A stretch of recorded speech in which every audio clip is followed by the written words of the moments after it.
peut-être, entre guillemets, achever cette équipe d'Égypte. Elle perdait 1-0, il fallait continuer, ils ne l'ont pas fait. Et depuis, on sent effectivement de la fébrilité, on sent que ça ne va pas forcément bien. Et de commencer à Kinshasa, avec ce qu'on a entendu dans la coulisse, tout ça, là, toutes ces plaintes des Marocains, ça laisse augurer quand même des débats un peu agités demain.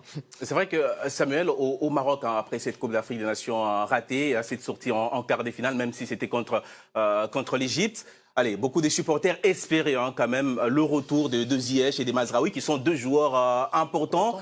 Allez, ils ne sont pas venus. Est-ce que vous sentez, quel est votre ressenti? Est-ce que vous pensez que c'est le bon moment, en tout cas pour la RDC, qui n'est pas sur le papier favori face à l'équipe du Maroc? Est-ce que c'est le bon moment pour prendre cette équipe? C'est pas que c'est le bon moment, c'est que c'est tous ces petits éléments, ils doivent s'accrocher dessus parce qu'ils n'ont pas grand-chose pour eux. Je veux dire, la RDC, ça fait un petit bout de temps qu'ils n'ont pas joué de match officiel de trop haut niveau, donc on ne sait pas non plus eux où ils en sont.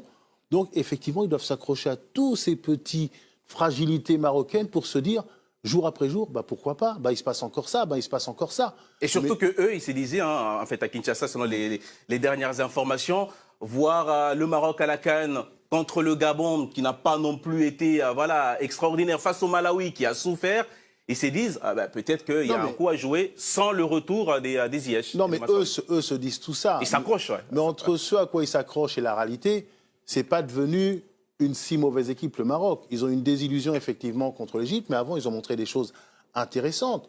Donc, effectivement, leur confiance est peut-être un petit peu effritée. Donc, ça veut dire que la RDC gagne un petit peu de terrain. C'est un animal blessé, le Maroc. Voilà, mais ça va se jouer quand même sur le terrain. Et pour ce qui est de Mazraoui et Ziyech, on va dire, là, je suis d'accord avec Franck, ils ont déjà fait sans eux. Ils leur ont tendu la perche. Elodie, il l'a dit, on est passé à autre chose. Et tout le groupe est passé à autre chose. Parce que la Coupe du Monde, pour un pays, mais c'est plus important que des éléments qui viennent ou qui ne viennent pas. Le Maroc, pas du tout fragilisé pour ces doubles confrontations? Je pense qu'ils ont quand même un avantage énorme par rapport à la RDC, outre le fait qu'ils ont une équipe de grande qualité, avec des manques offensifs clairs. On a vu dans cette CAN d'ailleurs que vraiment le Maroc, pour moi, ils ont une très très bonne équipe. Vraiment une très bonne équipe, mais offensivement, chaque match, ils avaient un mal de chien à faire la différence. Chaque match. Ouais. Allez. C'est très très gentil, c'est très gentil. On va donner la parole à nos abonnés grâce à Isaac Makolé. Oui, il y a beaucoup de réactions, bien évidemment. On est très suivis en République démocratique du Congo. On salue d'ailleurs tous les téléspectateurs sur place. Et alors, pour beaucoup, c'est le moment de prendre le Maroc. C'est ce que nous dit Veil notamment. Ils doivent profiter du climat compliqué qui règne actuellement dans la sélection marocaine. Mais à contrario, il y en a certains qui trouvent que le Maroc quand même largement au-dessus, audace, le Maroc malgré tout supérieur. Et Majid nous dit, sans Ziyech et Mazraoui, le Maroc a montré durant la CAN qu'il pouvait avoir un visage séduisant. Il semble encore supérieur à la RDC, d'autant que ces derniers n'ont pas joué de compétition officielle, comme le soulignait Samuel. Il y a leur dernier match remonte à très longtemps. La question que j'avais envie de vous poser, messieurs, c'est est-ce que finalement l'approche, elle est différente pour les Marocains par rapport à la CAN?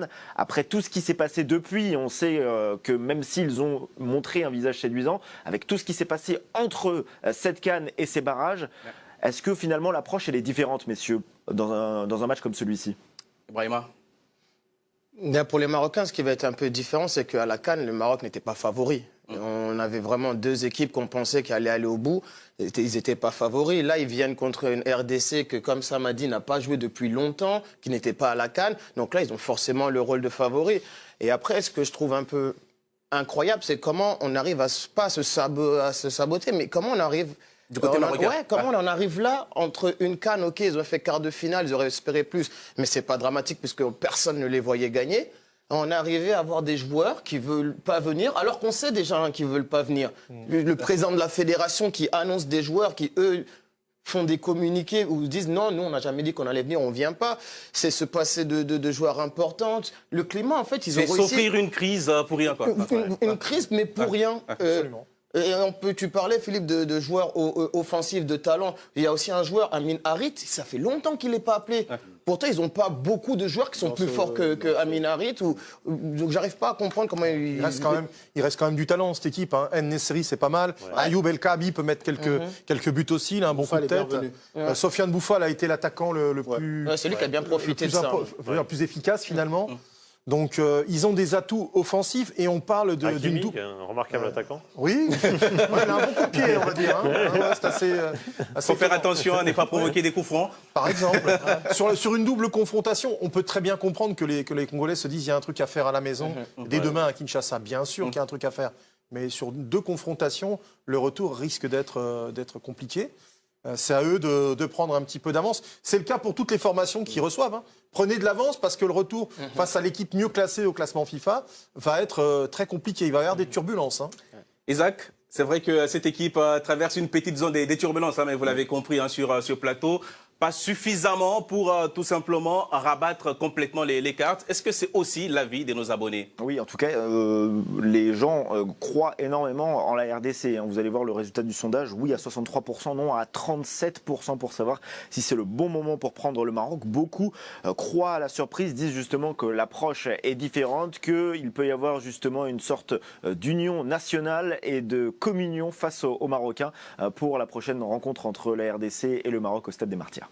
Rassurez-moi, on a beaucoup voté en RDC. Hein. Je crois aussi, très objectivement.